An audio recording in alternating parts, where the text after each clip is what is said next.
guys, it's Krista here with Outgrown, and today we are starting some more seeds. So I haven't seen you guys in a couple weeks because I've been busy doing a bunch of other things, and we haven't been planting too much because we're still too far out. So now the next couple weeks straight, I'll be planting seeds this week, and then in a couple weeks I'll be starting more, and then starting more and starting more. So now we're kind of into the thick of things as far as starting seedlings go. And so today we are starting Snapdragons and we are starting Rudbeckia.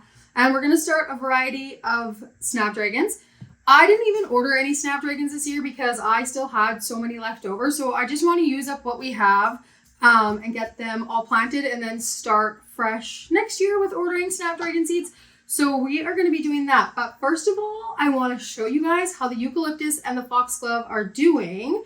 And so you can see how they have progressed over the last month. They're pretty slow growing, I would say. So I'm just going to take you guys into where they're growing, and I'm just going to show you guys that quickly before we get planting anything. Okay, so here we have the foxglove. They're coming along pretty good. And then we have the eucalyptus. Hopefully I didn't say echinacea. I feel like I might have.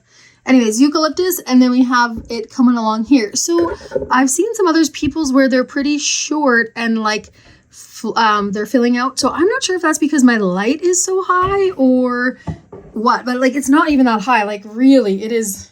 I didn't want them to get burnt, so it's like right there. But anyways, they're all doing pretty good. I just turned the fan off for noise while I was in here, but everything's looking pretty good.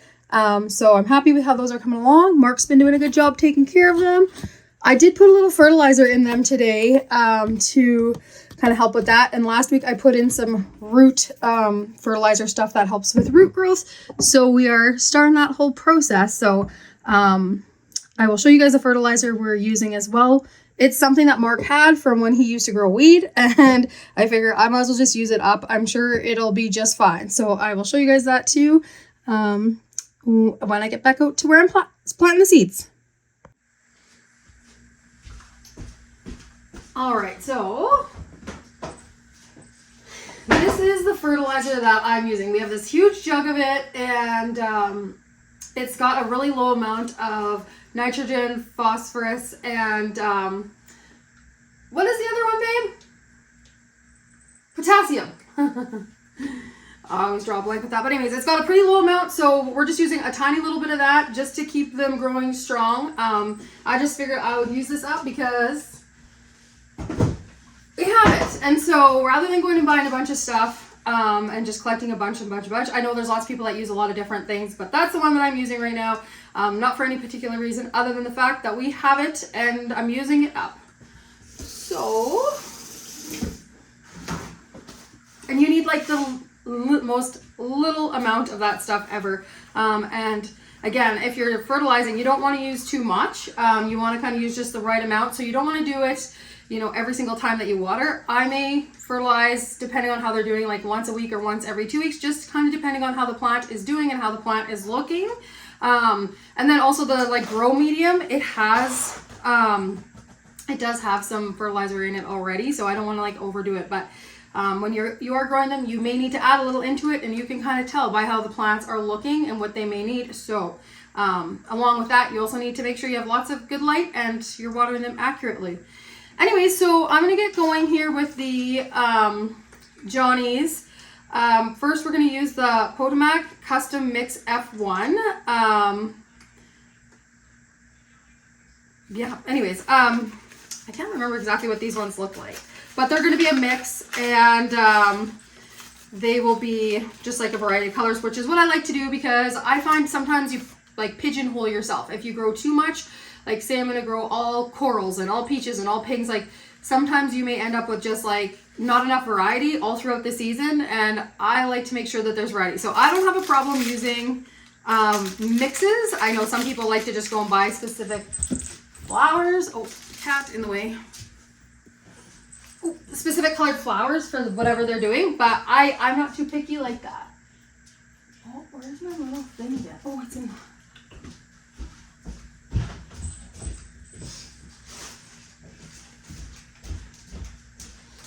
All right, so I do have my little tray here, which I can definitely use if I want to. I've used this in my previous video, which it is handy. But I don't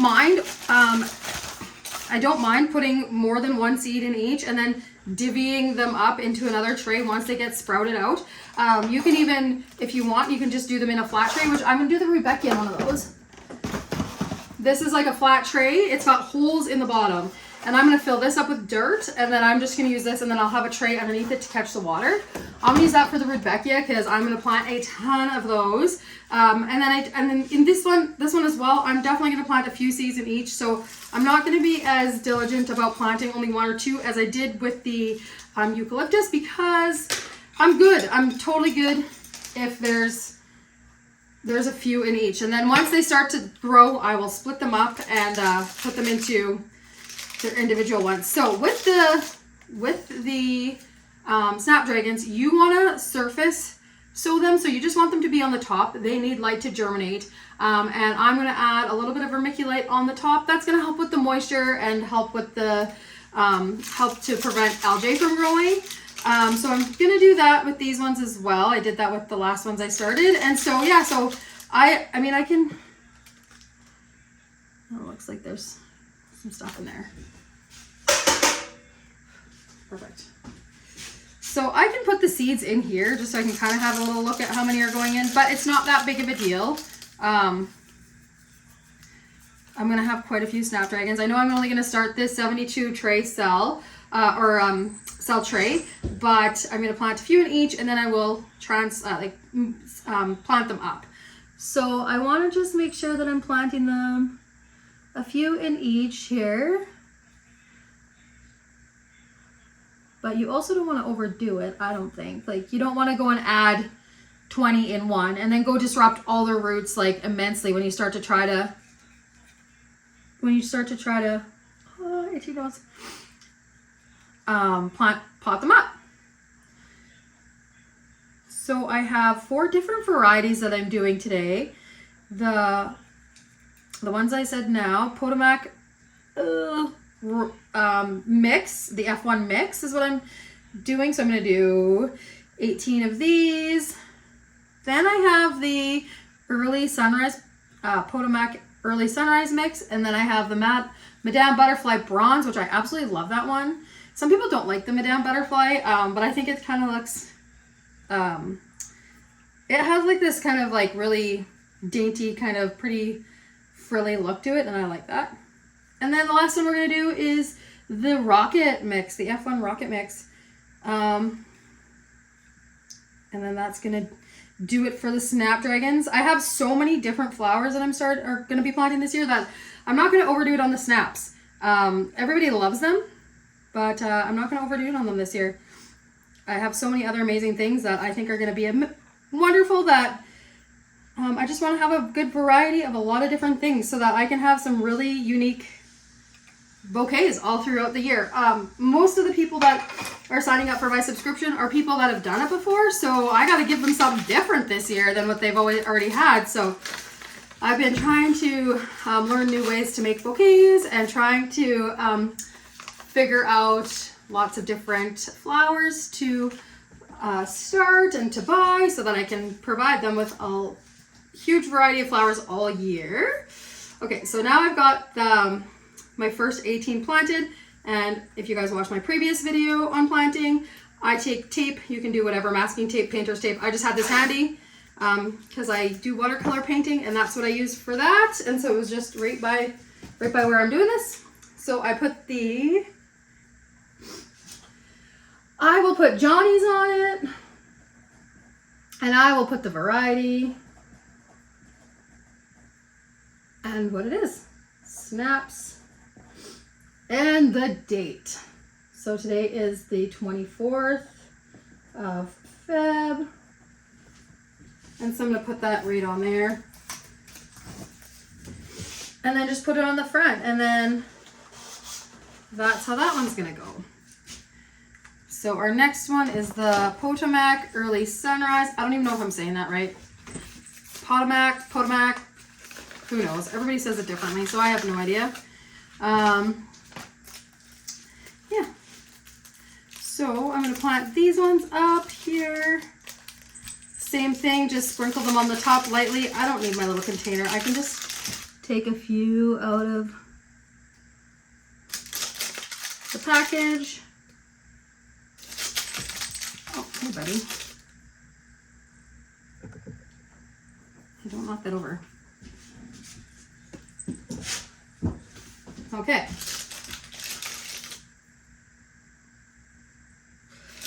So these ones, on the packet says 8 to 10 weeks from last frost. You can start them then. I just want to be able to have a little bit bigger plant to put outside when the time comes. So I am starting some things a little bit earlier than what it would say on the back of the package. And you can do just the same thing. Like if you know that you want to have certain flowers ready at certain times, then like, and you know you're going to have to get things started a little bit earlier, well, get them going. Like, who cares? You may have to pot them up and all that stuff, but that's like part of the name of the game. You know, it's like, if you know there's certain flowers that take forever for you and your climate or whatever, then start them whenever you think is fitting. But just know that you will possibly have to pot them up because you don't want them to get super root bound in their tray. But I mean, when you get plugs and liners of plants from a wholesale distributor, when you get them, they're not root bound, but they have like a solid set of roots. And I learned that last year, like you can seriously let these things get full of roots. And so, you know, you may have to pot some up, but really you can let them stay in there for quite a long time, longer than you would think. And when you do plant them out, if they are kind of intertwined with the roots there, you can just break them apart gently, like, you know, and then plant them in the ground. I think there's a lot of, we overthink it so much, you know, and we look at them, it's like, oh, I think I need to pot them up. Like, it's okay. Like, plants are way more resilient than we give them credit for. And I learned that last year because it was my first year starting seedlings inside. So I'm only here half the time and Mark is taking care of them half the time. And so it was just like, we just kind of had to wing it and they turned out just fine. So, I mean, sometimes I think we overthink things too much, so you can truly leave them in here probably longer than you think. But if they start to look like they're choking themselves out, you've left them in there too long. So, so you don't want to do that. Okay. So I got this one all planted up already. I'm just going to throw that on the tray. I'll show you guys that once I get it done. The next one we are doing Madame Butterfly. I hope there's seeds in there. It's still like, yeah. Yeah, like I would have used these last year too, so we're getting down on them, but I figured, hey, you know what? We might as well get rid of some of them and then start fresh next year. I have the craziest thing happening too right now is that I ordered my William Dam seed order. I was going to do like the reveal of that once I got them, and I still haven't gotten them. I ordered them on December 26th, so on Boxing Day, and I still haven't received those seeds. Hey buddy. So I'm gonna send them an email and be like, what is up, you guys? Because what if there's things in there that I need to start? And I was gonna look before I started this video and have a look, which maybe I will still do that. But yeah, so I'm a little concerned as to where that order is. I mean, I'm sure it's coming, but like that's the one thing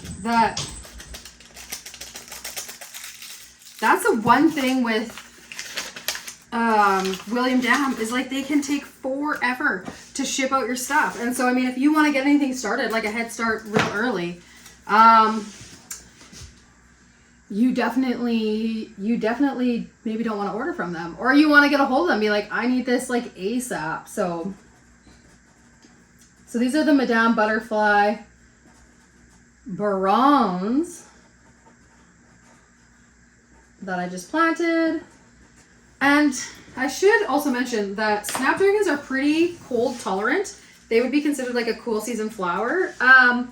They can actually handle quite a bit of frost and still look amazing. So they're a pretty cool flower to have. And they can grow in like sun and part shade. So they're pretty awesome. And you know, they're cut and come again. So they will, the more you cut, the more they will come again.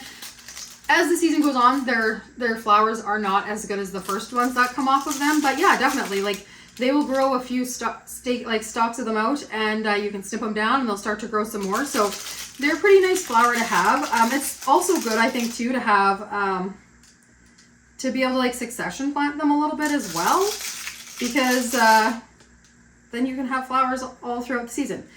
I don't think I'll be doing that this year. Like I'll get them when they are ready, and that'll be good because I just have I have so many flowers that I'm going to be planting, so I think we'll be golden. All right. So, and that one is the rocket mix. I'll write that one down. And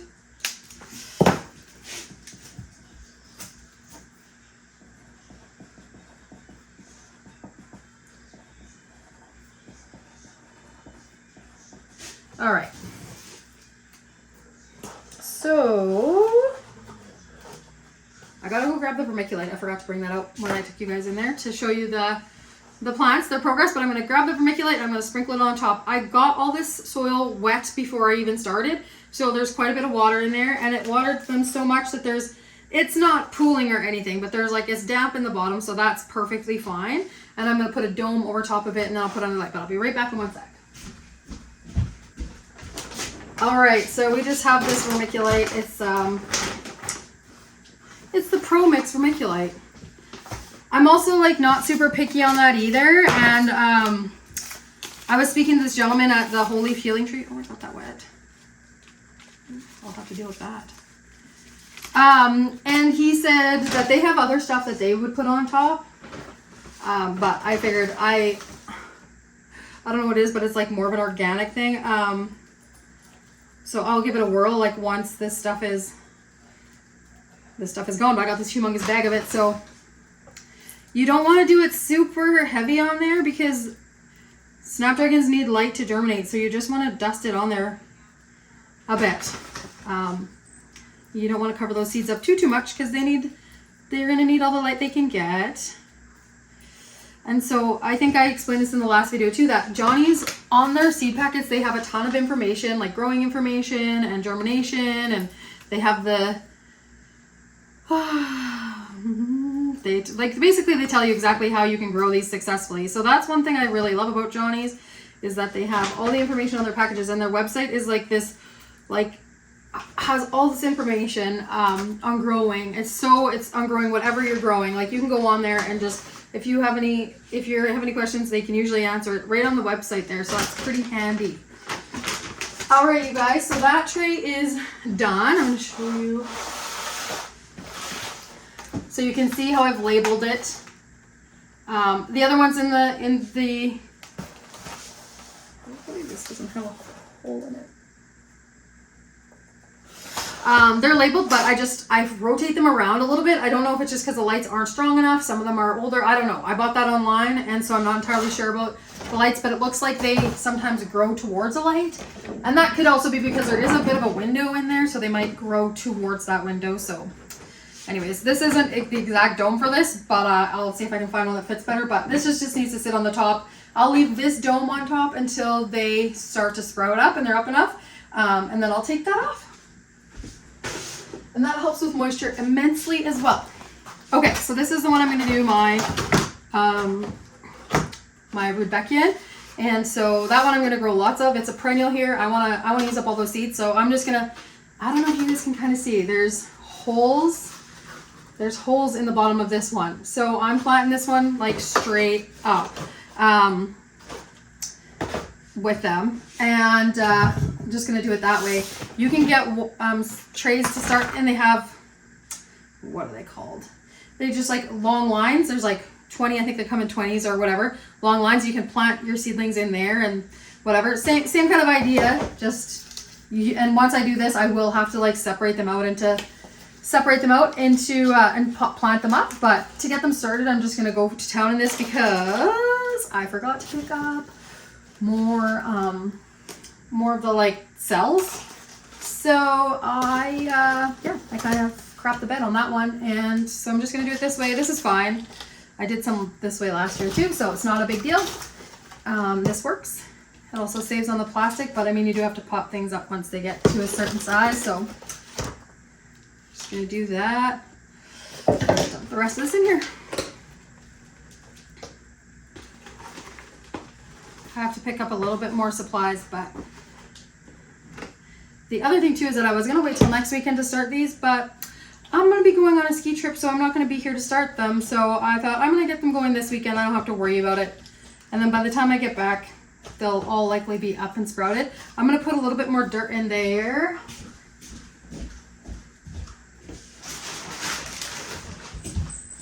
I need to get some more dirt as well. I just need to get a few more things, but I'm trying to use up everything this year from last year or the year before, because everything costs a ton of money, and I just want to be able to use it up and not have a bunch of stuff sitting around. So I'm gonna use up all those things that I can first. All right. So you just want to smooth it out evenly, but you don't want to pack it in there. Like, you want it to still be nice and airy so that the roots have lots of room to wiggle around in there and grow. Awesome. Okay, I'm going to get this wet as well.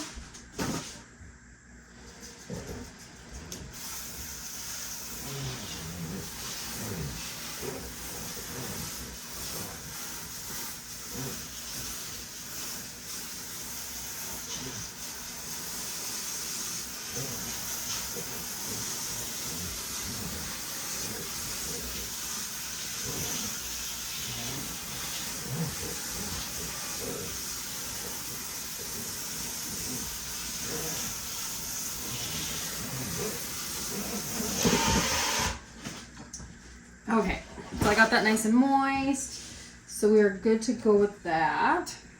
I do not need this thing.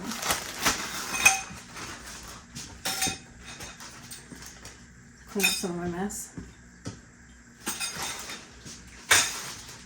All right, so we have this Rudbeckia. I have lots and lots. It says start them 9 to 12 weeks out, and last year I started them. I started them pretty early, and we had huge plants by the time I planted them out, so that was pretty awesome. These are perennial, and you want to start them inside. They germinate between 7 to 15 days. They do full sun to part shade. You can pinch the tops off to promote growing more, because they will branch out and bush out, and these are amazing. If you're gonna grow cut flowers, these are an amazing one to use, because the more you cut, the more they grow, and they are absolutely beautiful. They're such a gorgeous yellow color. So these are I think these are just called the Black Eyed Susan. Yeah, these are just Black Eyed Susans. Rudbeckia, but there's a ton of different varieties that you can get. Not all of them are perennial to zone 3. So I think I did order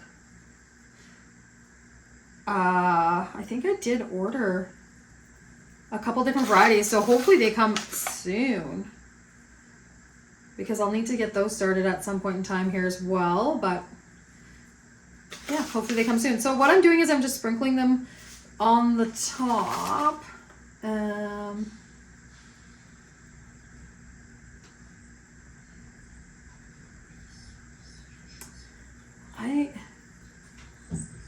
I am going to put a little dirt on top of these to cover them up. It doesn't say, and I can't remember exactly what I did last year, but it doesn't say anything about needing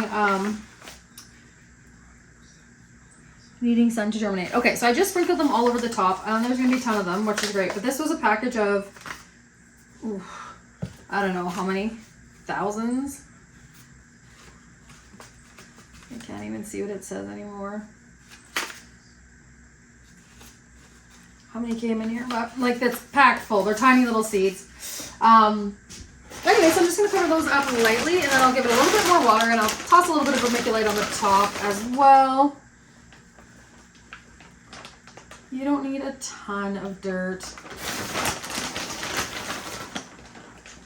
And you don't want the twigs to be in there either. Some people, they'll like totally go through and like mix all their soil properly and everything before they even get rolling. And sift it and all that stuff, and just get rid of all those big chunks of anything organic, which there's the odd thing in here, but it's not like absolutely crazy, so I'm not too concerned about it. But some people do that.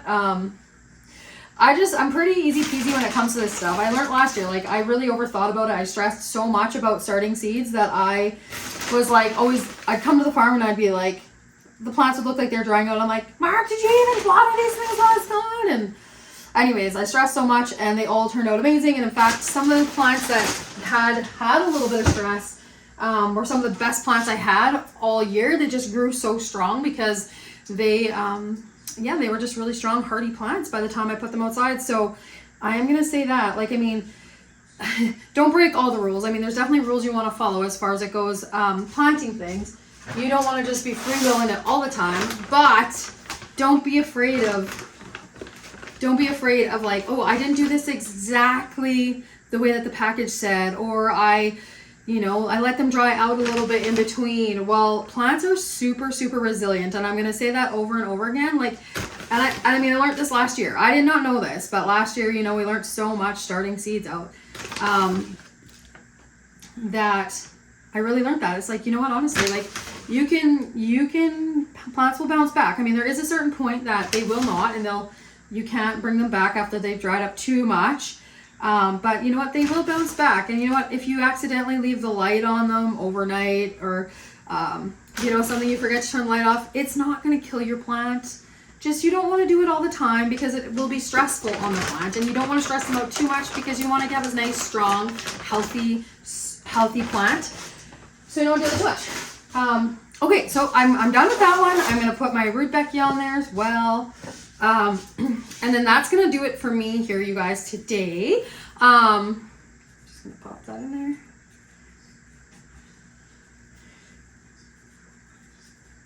Okay, so I've got these started.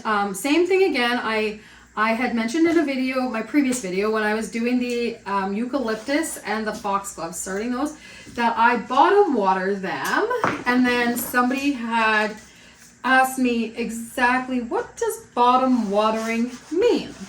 And I was going to do a video sooner, but it just didn't happen. But so bottom watering means that you would put the water in this tray, in the bottom tray, and then let the plants suck up whatever water that they need. So this one I think is going to be, I'm going to have to put quite a bit of water in the bottom of this one for it to even touch the bottom of the other tray, I think. I'm not too sure, but I used these trays last year as well, and they worked out fine. So what you want to do is you want to lift it up, dump some water in there, and then it's been all watered, so I'm not going to dump any more water in there till maybe when I had homeless weekend or something a little bit. But anyways, you want to put it in the bottom.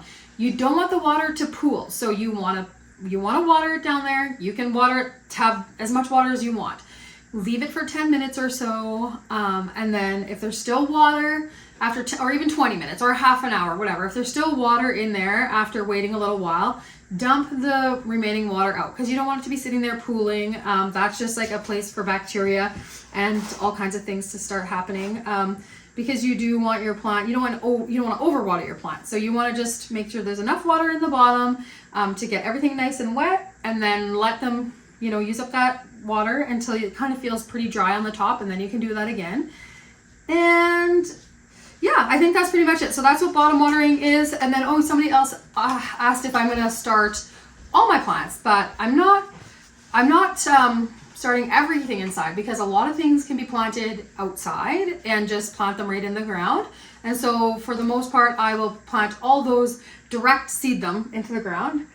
And then the ones that need to be started, I'm definitely starting those as well, as many of them as I can fit.